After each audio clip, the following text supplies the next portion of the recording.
ভারতকে হারিয়ে দ্বিতীয়বারের মতো অনূর্ধ্ব-20 সাব চ্যাম্পিয়নশিপের শিরোপা জিতে দেশে ফেরার পরদিনই অনুশীলনে নেমে পড়েন যুব অধিনায়ক মিঠু চৌধুরী।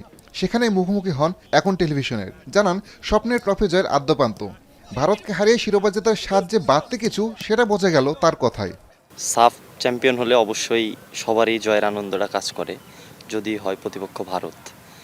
সো আমার একটা ইচ্ছা ছিল বলতে পারেন যে সাফ যদি কোনো দিন চ্যাম্পিয়ন হয় তো ভারতকে হারাই চ্যাম্পিয়ন হব।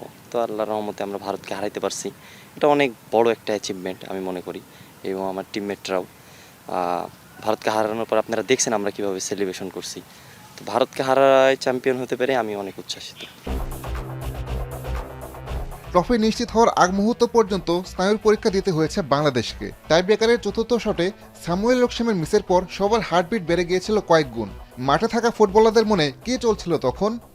টিমমেটরা অনেক দোয়া করতেছিল বা অনেক কান্নাকাটি করতেছিল, বাট আমি সবাইকে বোঝাইছি না আমরা চ্যাম্পিয়ন হব। কারণ আমার বিশ্বাস ছিল যে এই টিমটা নিয়ে, যে আমরা যেহেতু একসাথে 4-5 বছর ধরে 16-17 খেলতেছি, চ্যাম্পিয়ন হতে পারি না। তো এই পর্যায়ে আল্লাহ আমাকে নিরাশ করবে না, এটা আমার বিশ্বাস ছিল। আমি সবাইকে বলতেছিলাম যে আমরা চ্যাম্পিয়ন হব ইনশাল্লাহ। তো আল্লাহর রহমতে আমরা চ্যাম্পিয়ন হতে পারছি। এই আসরে ট্রফি ছাড়াও বাংলাদেশের বাড়তি পাওনা সুলিভান ব্রাদার্স। প্রথমবার বাংলাদেশের জার্সি গায়ে নেমে আলো ছড়িয়েছেন রোনান সুলিভান। তবে তার সঙ্গে অন্যদের দূরত্বের গুঞ্জন ওঠে সব মহলে, যদিও সব উড়িয়ে দিয়েছেন সাবজয়ী অধিনায়ক। রোনাল্ড ডেকনাল সবাই প্রবাস থেকে যারাই আসছে তারা আমাদের ভাইয়ের মতনই, তারাও প্লেয়ার, আমরাও প্লেয়ার।